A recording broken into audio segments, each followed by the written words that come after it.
যারা কখন হাসে কখন কাঁদে, দুই নয়নে বাড়ি জরে, মুখে শুধু রাধা রাধা গায় রে।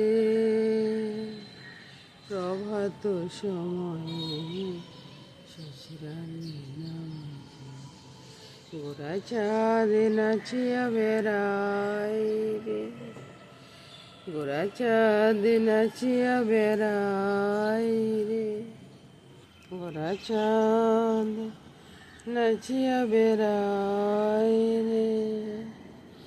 প্রভাত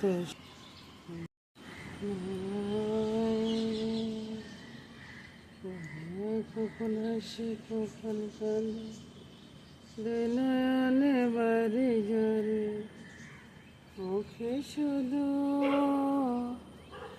রাধা রাধা গায় রে গোরা, মুখে শুধু রাধা রাধা গায় রে। বন্ধুরা সব কিছু তখন দেখাইতে পারিনি, এখন আমার সব কিছু রেডি। জয় লক্ষ্মী গোবিন্দের জয়, জয় লক্ষ্মী গোবিন্দের জয়, জয় সত্যনারায়ণের জয়, জয় সত্যনারায়ণের জয়। হরে কৃষ্ণ হরে কৃষ্ণ, কৃষ্ণ কৃষ্ণ হরে হরে, হরে রাম রাম রাম হরে হরে। মন চলে আসছে,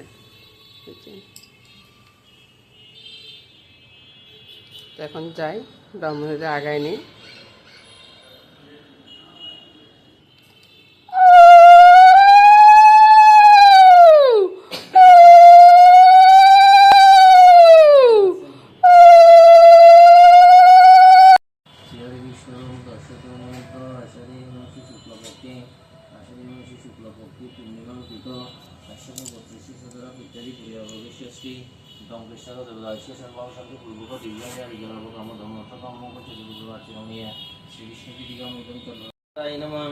ওম অনন্তায় নমঃ কুর্মায় নমঃ পিতৃভ্যৈ নমঃ আসনায় নমঃ এতগন্ধ পুষ্প মঙ্গলাসনায় নমঃ মেরু বিশ্বকেন্দ্র কুমুদবতা আসনলিকে বিনিয়োগা ওম পিতিতে আদিতলোকা দেবিত্বম বিষ্ণু বিদ্যাঞ্চ মন্ত্রম গৌত্রম গুরাসনম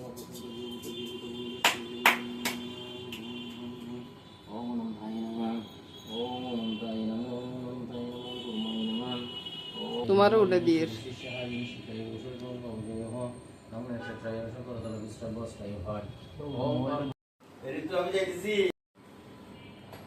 এবার বন্ধুরা প্রসাদ বিতরণ, ঠিক আছে? সবার ঘরে ঘরে একটু একটু প্রসাদ দিব, সেই প্রসাদটা নিয়ে নিচ্ছি। সবগুলা নিয়ে নিই, তারপরে দেখাই কেমন হয়েছে।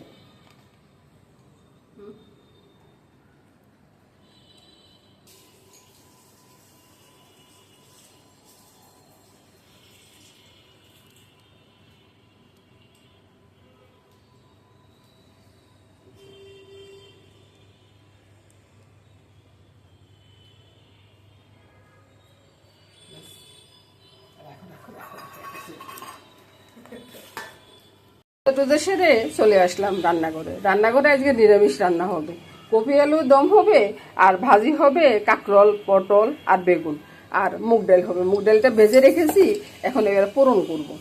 সব কিছু নিয়ে থাকতেছে বন্ধুরা আজকে রান্না বান্না, পূজা পার্বণ সব কিছু নিয়ে। এদিকে তেল দিয়ে দিচ্ছি, এদিকে ডালের পোড়নের জন্য, আর এদিকে ভাজিটা করব। ভাজি করার পরে বন্ধুরা কপির তরকারিটা রান্না করবো। কপির তরকারি রান্না করার জন্য একসাথে তেলটা দিয়ে দিচ্ছি, তেলটা একটু বেশি দিচ্ছি। আর ডালে পোড়ানোর জন্য লঙ্কাটা দিয়ে দিলাম, দুইটা তেজপাতা দেবো, তারপরে জিরা ফোড়ন দিব। মুগ ডালে সবসময় জিরে ফোড়ন দিই, জিরা ফোড়নটা দিয়ে দিলাম। এবার দিব জল,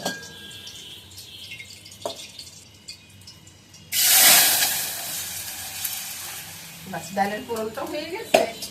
এবার আমি কড়াইতে ভাজিগুলো দিয়ে দিই। প্রথম বেগুন ভাজিটা দিয়ে দিচ্ছি। বেগুন ভাজিটা নুন হলুদ আর একটু তেল মেখে নিয়েছি, তেল মেখে একটু আটাও ছড়িয়ে দিয়েছি। তাইলে ভাজিটা করতে তেল বেশি টানবে না, আবার সে ইয়ে হয়ে যাবে, ভাজিটা অনেকক্ষণ পর্যন্ত সুন্দর থাকবে, বুঝলেন? এভাবে আপনারাও ভাজি করতে পারেন। জলবলক চলে আসছে, এবার ডালটা ছেড়ে দিচ্ছি। ডালটা ছেড়ে দিয়ে লঙ্কাগুলো উঠিয়ে রাখবো, বুঝলেন? লঙ্কাগুলো থাকলে না ঝাল বেশি হয়ে যাবে, আর লঙ্কাও একবারে ছিঁড়ে দিতে যাবে, তো সেজন্য লঙ্কাগুলো তুলে নেব। এবার ডালের দিক দিয়ে ওইদিকে নিয়ে ভাজিতে এগুলো নিয়ে আসছে। ডালটা চুলার আঁচটা কমিয়ে দিলাম, আস্তে আস্তে হবে আর ভাজিটা হয়ে যাবে।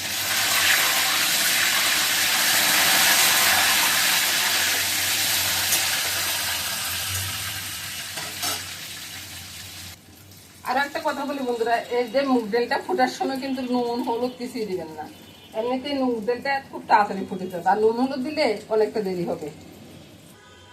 সবগুলা ভাজি তুলে নিলাম, তো ভাজিগুলো এক সাইডে রেখে দিই।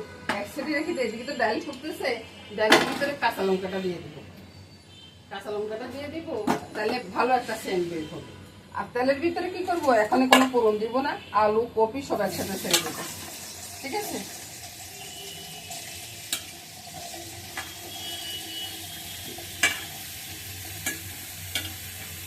ছেড়ে দিয়ে এবার ঢাকা দিব। ভাজিগুলো আপনাদেরকে দেখাচ্ছি কিনা আমি ভুলে গেছি, বুঝলেন? আবার দেখাচ্ছি। তারপরে এবার কপি আলুটা আমি তেল সব একসাথে দিয়ে দিচ্ছি, বুঝলেন? কপি আলুটা শুধু একসাথে ভেজে নিব, একটু ঢাকা দিয়ে দিয়ে ভাজবো, তাহলে এখনকার কপি তো এত সকালে ইয়ে হয় না, বুঝলেন? তো ঢাকা দিয়ে দিয়ে করবো, তাহলে গ্রানটাও বের হবে, আবার ভাজাটাও হয়ে যাবে, সিদ্ধ হয়ে যাবে।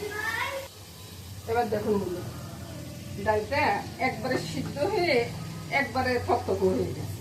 এবার আমি ডালটাকে গুটে নিচ্ছি, গুটে নিয়ে নেওয়ার পরে তারপর নুন হলুদ দেবো। আর এদিকে তরকারিটাও ভাজা হয়ে আসছে, তরকারিটা একটু নেড়ে ছেড়ে দিই।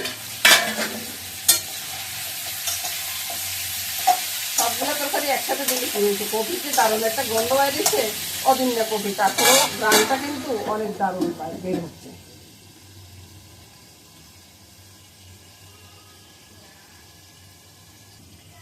এবার বন্ধুরা মুগ ডালে আমি একটু চিনি দিয়ে দিব, বুঝছেন? মুগ ডালে একটু চিনি দেওয়া লাগে, আর স্বাদ অনুযায়ী নুনটা আর একটু হলুদ, বাস। এবার একটু জল দিব,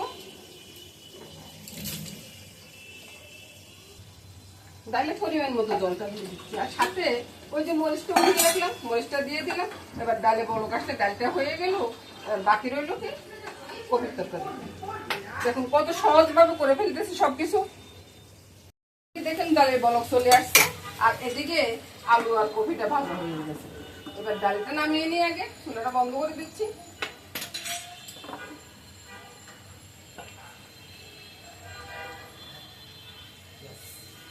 এবার এখানে গরম জলটা বসিয়ে দিব, দিয়ে নিব। সম্পূর্ণ কপি আলু সবকিছু তুলে নিই।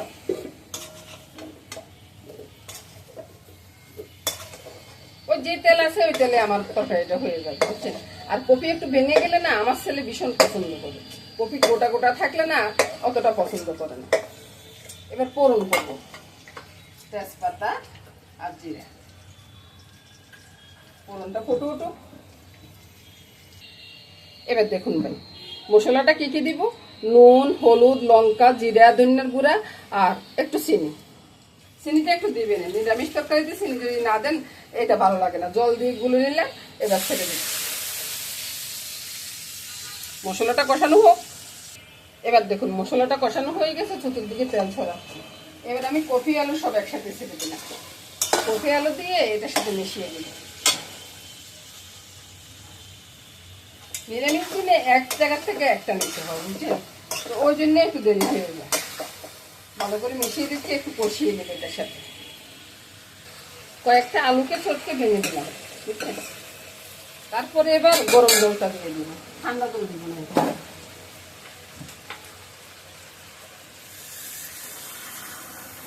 জলটা একবার বাড়াবাড়ি রাখবো না, একবার গা মাখার জল রাখবো। জলটা দেওয়ার পরে কালারটা একবার দেখুন, কত সুন্দর একটা কালার এসছে না নিরামিষ তরকারি। এবার চুলার আঁচটা কমিয়ে দিয়ে দারচিনি এলাচের গুঁড়াটা ছড়িয়ে দিচ্ছি। আপনি যতটুকু মনে করেন ততটুকুই দিবেন, আমার মতো আপনি দিবেন কেন রে ভাই। এবার রান্নাটা হয়ে গেছে বন্ধুরা, রান্নাটা নামিয়ে নিচ্ছি। আর ওইদিকে ভাতটা বসিয়ে দিচ্ছি।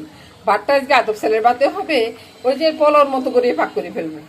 এদিকে ভাতটা হয়ে যাচ্ছে, আর দেখুন তরকারির কালারটা ঠান্ডা হওয়ার পরে আরো সুন্দর হয়ে যাবে কালারটা। আর এটার সাথে সাথে আমার রান্না পুরাটা শেষ। এদিকে ভাজিটা আছে, এদিকে ডালটা আছে, আর এদিকে কপির তরকারিটা আছে। এবার আমি টাটা গুড বাই বলে চলে যাচ্ছি বন্ধুরা। আজকে পূজার দিনে এর বেশি আর কিছু হবে না বন্ধুরা। নমস্কার বন্ধুরা, জয় সত্যনারায়ণের জয়।